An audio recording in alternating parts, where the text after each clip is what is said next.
It's 12:01 a.m. here at the Dolphin House. We welcome the new moon tonight, also known as the Neomenia and the Interlunium. And you know what that means? It means we are being collectively magnetized into the void of the void of the void. And it can't be helped. Try as we might, if you've come to tonight's episode looking for like a sweet little kiddie dream podcast type thing that's fun, like the way playing Nintendo upside down is fun, just turn back right now. Just turn all the way back. Because tonight we are literally and metaphorically diving approximately 3,000 feet down to an area of the ocean called the Midnight Zone. I'm not making this shit up. The Midnight Zone is the single largest habitat on the planet. It's below the dolphin layer, 3,000 to 13,000 feet under the surface where the dolphins jump out. And keep in mind, the whole time that we're talking about the ocean, we're aware that the ocean is a metaphor for the unconscious mind. And the Midnight Zone is way down there, where the only life and light is from bioluminescent entities that are squishy enough that their blob bodies can absorb the planetary pressure. Like, just to be clear, Hello Kitty would implode in the Midnight Zone. Like, her face, her head, and her cute little ears would go inside her cute nose. So if you're brave enough to still be listening to the show, grab your flippers and your glow sticks and your pressure-proof Hello Kitty LED headlamp and join your friends, Porsha and Mars, Miami the Dolphin, and your host, that's me, Kimmy K, for this very voidy Dolphins at Midnight, episode 3. Okay, so obviously there is so much happening at the Dolphin House tonight that we don't even have time to talk about how the Lakers keep losing. Nor do we have time to address the issue on everybody's mind, which is the dolphin emoji does not really look like a dolphin. Listeners, I'm sure you've had this experience where you're like texting someone, you're like, maybe the dolphin emoji would be really nice right now. And then you drop it in there and it's like, nope, it's not. Because you know what? It's turquoise and it looks aggressive. If you compare it to the shark emoji, okay, just do it right now. Just text yourself the shark emoji. Okay, now text yourself the quote unquote dolphin emoji. So they're nice and big and you can really see them. And the shark looks happier than the dolphin. And we're not into stereotypes here at the Dolphin House. So yes, the shark can be happy. We don't want to take away the happiness from the shark, but it can't be happier than the dolphin. And this is just a matter of pixels. Like, the shape of the eye and the mouth are just like slightly aggressive. They have like a little aggressive angle to them. And the light in the dolphin's eye is just not right. Like, they're in the sharks, it's glistening. Just compare the glistens in their eyeballs, listeners. And plus, dolphins do not curve like that. That's how like a hedgehog curves or curls like a taco. And the dolphin just arcs. It arcs up like, out of the ocean and across the sunset like a gray rainbow. They are not turquoise tacos. They are gray rainbows.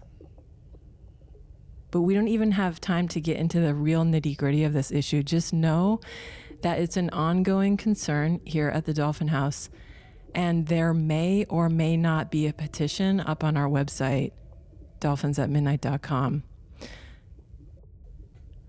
Okay, so back to the void. Just so no one feels left out, everybody eventually experiences the void. It's totally universal. So if you think like, oh, it's just not my thing, or it's never going to happen to me, you cannot avoid the void. Just look at how it's spelled. The void is inside the word unavoidable. Unavoidable to avoid. It's like the word should actually be it should actually be unavoidable. Unavoidable. And even Mars, the cats do void stuff. I mean, the night we moved into the dolphin house, he looked out the window and saw the ocean for the first time. And his mind was so blasted open by the horizon line that he went under the couch for 5 days and he was vomiting in the darkness of the couch void. And I know what you're thinking. No, just because I live in LA does not mean I give my cats ayahuasca. And Porsha does void stuff too. Yesterday, she was staring into an old television set that wasn't even plugged in. She was just watching the dark screen of complete nothingness. And I'm not going to tell you how long she was doing that for, because if we convert it into cat time, it gets even weirder. And now she's cleaning out the cat litter. Can you hear her? Porsha gets down with the cat litter. She makes sculptures in there, just like refining and refining over time, just to make sure all the shapes are right. I think she might be done now. Great job, Porsha. Okay, point is, everyone has to face the void. It's like the Lakers. When they lay in bed at night, after they lose game after game. Okay, so tonight's mission.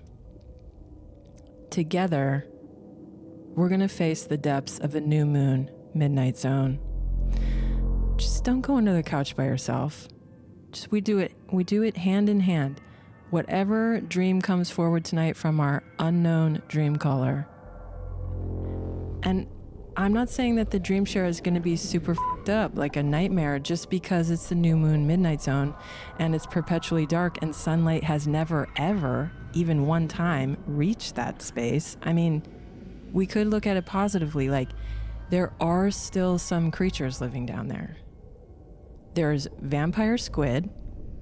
There's bomber worms who defend themselves by, they have like sacks. They have 8 sacks of explosive green bioluminescent fluid that is behind their brain. And when they get freaked out, they just splat it out. And not to mention the other creature down there, which is known as the black swallower. But for our super posy new age listeners, yes, the new moon is also a potent time for new beginnings. And it's totally true. It's quite likely that the dream caller could offer us like a beautiful birthing scene. Like imagine the giant vampire squid having baby vampire squids. Like 1,000 glowing dark vampires in the babies. It's super cute. So with Porsha and Mars by our sides, and Miami the dolphin, and you, our trusted listeners, we now enter the depths of the dream caller's unconscious ocean, where anything could be dreamt. Please turn on your Hello Kitty headlamps, take a sip of your ayahuasca water, and welcome tonight's brave dream caller onto the line. Dreamer, if you're out there, please give us a ring on the cat phone.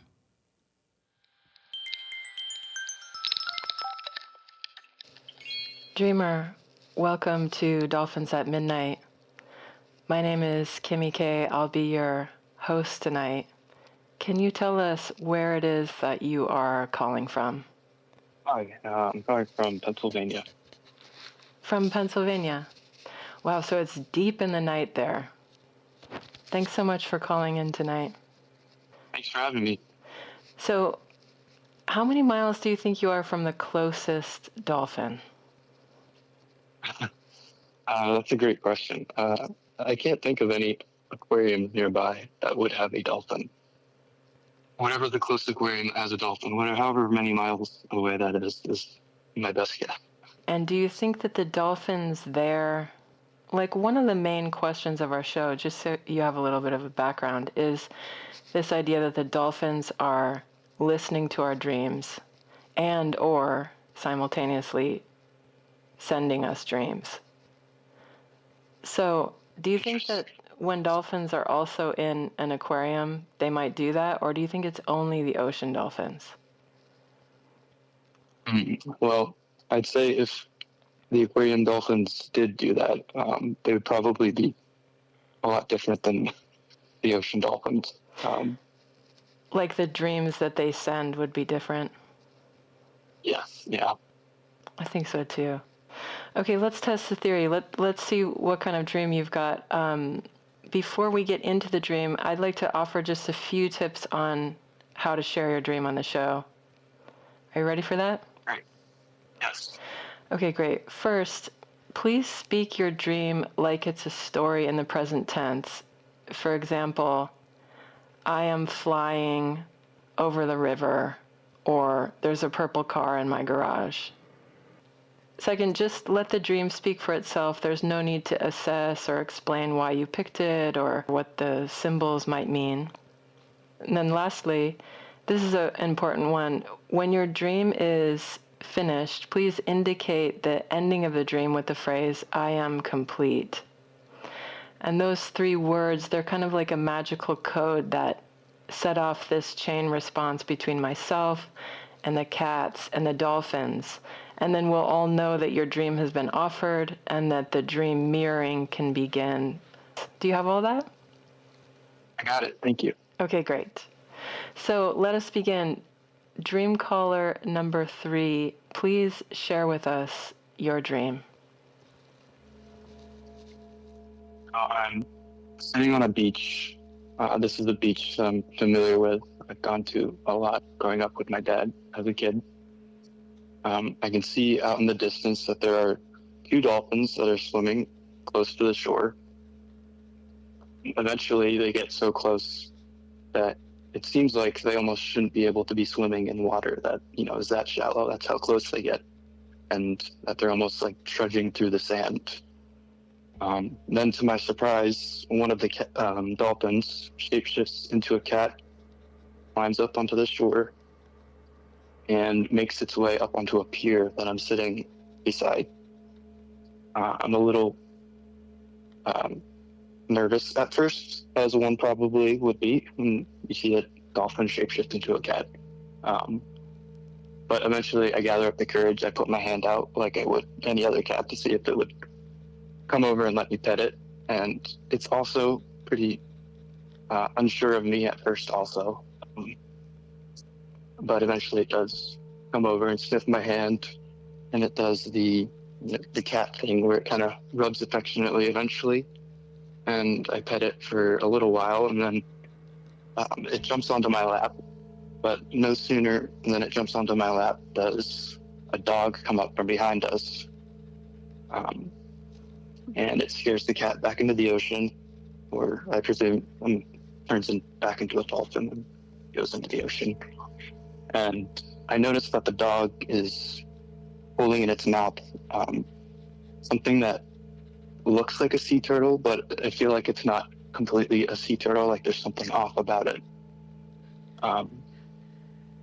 And one thing I forgot to mention, the cat was calico colored. It had, like all of the colors mixed in. It wasn't a single color cat. I am complete. Dream caller number 3, we hear your dream and we thank you for sharing it. I'm going to pass the cat phone, so to speak, to the cats first. They're going to have some questions about the dream, quite likely. Are you ready for that? Yes. Okay. The first question is from Porsha. Porsha has often sent me dreams about a calico cat, and she's wondering, in this dream, did the cat have a name? And if not, could you take a guess at what its name might be? The cat did not have a name. If I had to guess what this cat's name would be, I would say Gemma. Gemma. So you were sensing it was a female cat? I think so. Okay, great. One more note from Porsha. She wants to know about the pier. You described the pier. Is it a place that you've been to or more an imaginal pier? This is a real pier. And can you tell us its location? New Jersey? In New Jersey. All right, Mars is going to ask some questions now. Mars wants to know just logistically, how could the dog be holding a sea turtle in its mouth? Do you have a sense of that? Is the dog super strong or is the sea turtle super small? It wasn't a very large sea turtle. I remember it was sea turtle-like, so I feel like it was almost a mutated sea turtle. There's something off about it. If you picture a sea turtle, it probably wasn't like a big, normal sea turtle. Okay, there's something off about the sea turtle, and Mars wants to know, did you feel bad for the sea turtle or not? Yeah, I felt bad for the sea turtle. And then the dog seemed friendly or no? It seemed friendly, like it wasn't purposely trying to scare or chase the cat or anything. It was just being a dog, and the cat got scared. Okay, and I mean, Mars has never met a dog, so he's super freaked out at the appearance of a dog in a dream, but he wants to know, were you super freaked out? Like, did you wish the dog hadn't appeared so that the dream could have gone on with the calico cat? Yeah, I wasn't afraid of the dog, but I was disappointed that it scared the cat away. Okay. These have been sort of logistical dream questions. At this point, we're going to drop into the dolphins, and we're going to see what kind of mirroring they can offer from the dream. And when the dolphins speak, it's kind of like a blessing or an offering. You can just lay back and close your eyes and take in the dreaming mirror from the dolphins as a kind of dream in and of itself. Okay. Dreamcaller number 3. We are the dolphins. We hear your dream, and we offer you our dreaming mirror. We keep singing your praises. That moment, that courage, where you put your hand out. You offered your hand. We understand that it's difficult to do this over and over in a world that seems made of mirrors, where it's hard to distinguish one memory from another, one peer from another. We hear the beating of the heart that is sometimes so low and deep that it holds all of the sadness, yet still the courage to reach out the hand. We see you there, younger, on the beach. We see you now watching that younger self. And to us, it is the same through line. The calico cat knows you very well. It will visit you again and again. Its multicolored coat, with all its visions and desires. Your imagination is vast, dear friend. Celebrate it. Keep reaching out your hand. Sit on the beach with whatever memory arrives. The deep beating of the heart, the waves, and the open hand. Blessings to you, dreamer, and all your fellow dreamers. We are the dolphins, and we are complete. Dreamcaller number 3, that wraps the dream call portion of the show. And I want to thank you infinitely for the courage to call in tonight and share your dream. My pleasure. Thanks for having me on, and thanks for sharing. And thanks to Porsha and Mars. Blessings to the dreamer and the dream. Until next time, I hope that you can visit that beach sometime and sit for a moment with all of the creatures. Thank you. Thanks very much. Good night. Wow. Listeners, I'm thrown off a bit by this beautiful Pennsylvanian dream. Mostly because it had dolphins and cats in it, which is a little on the nose for our branding. Yet, like all the dreams that are here on Dolphins at Midnight, this is not a planned dream.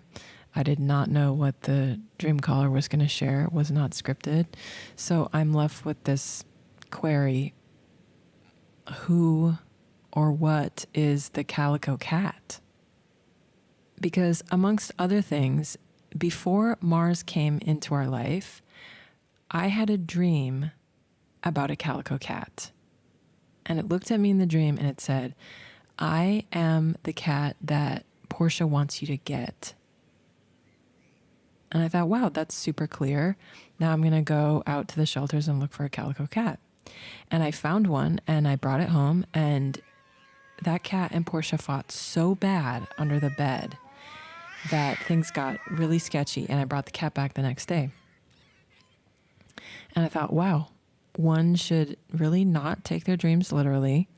And so I just waited to look for another cat until a year later, when I eventually found Mars, who, as you know from our Insta feed, is a very handsome white cat with some black spots, just like Porsha. They have that same sweet pink in their ears and nose. Oh, God. Okay, so the first question is, what does this dream have to do with the void? Like, it's so beautiful, and the way the animals were like merging into each other, it's like very angelic blessing dream.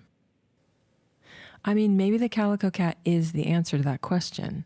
It's like that's the thing that's coming from the midnight zone. Because honestly, if I had to pick a cat that was the representative of the midnight zone, I would pick a calico cat. Even over a pitch black cat. I just would, because calico cats have that same like sort of feisty but sort of sketchy mystery magic.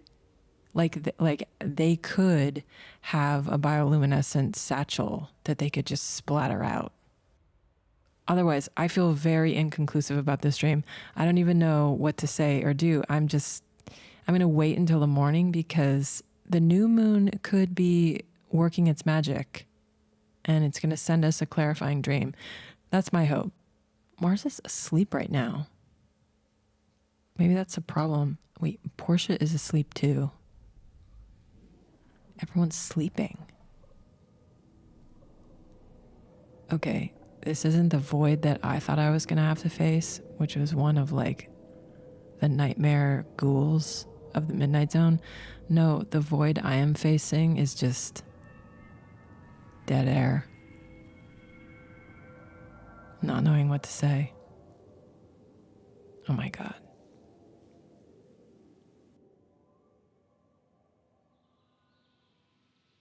The morning after.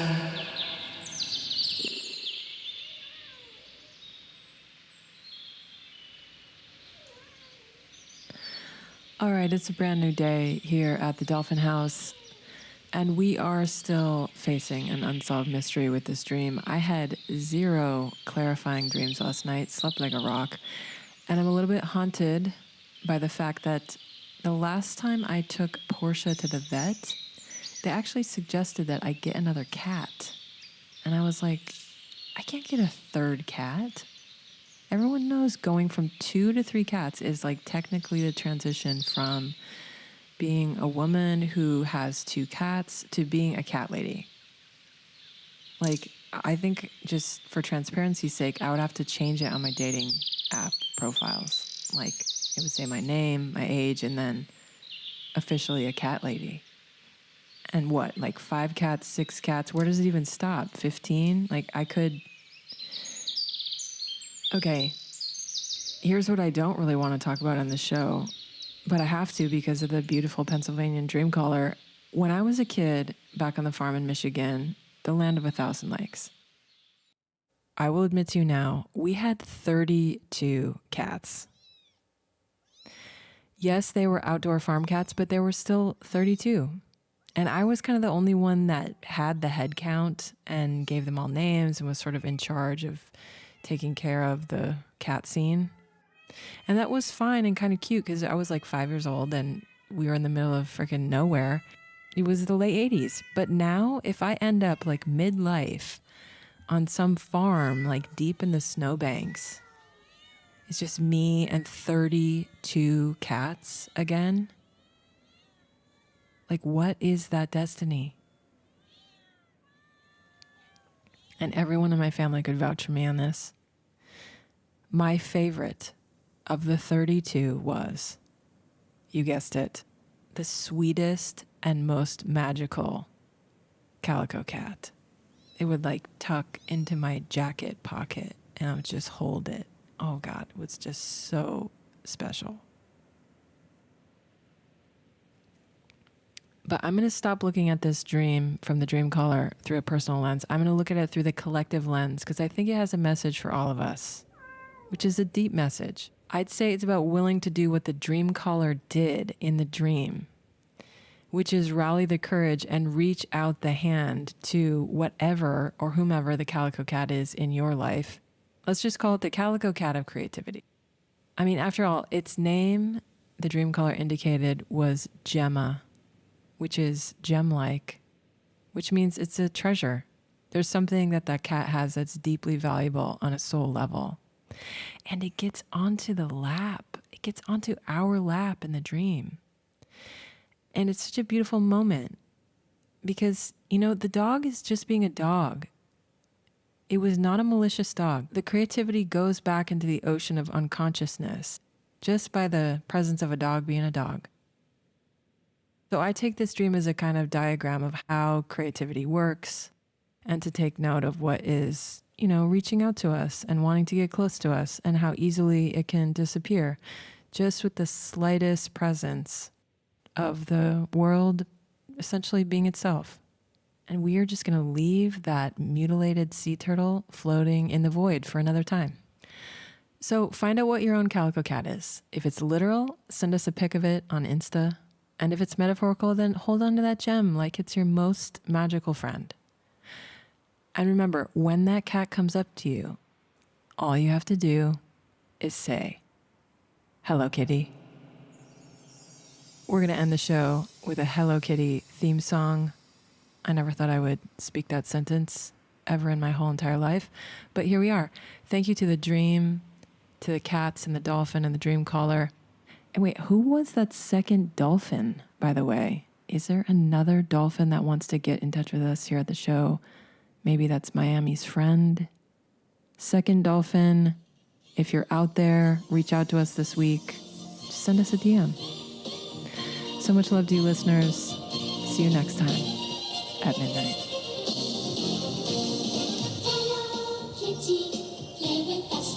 At midnight. At midnight. Dolphins, squids, and turtles. Yeah. Yeah. And nights. Yeah. Yeah. Yeah. And your paws.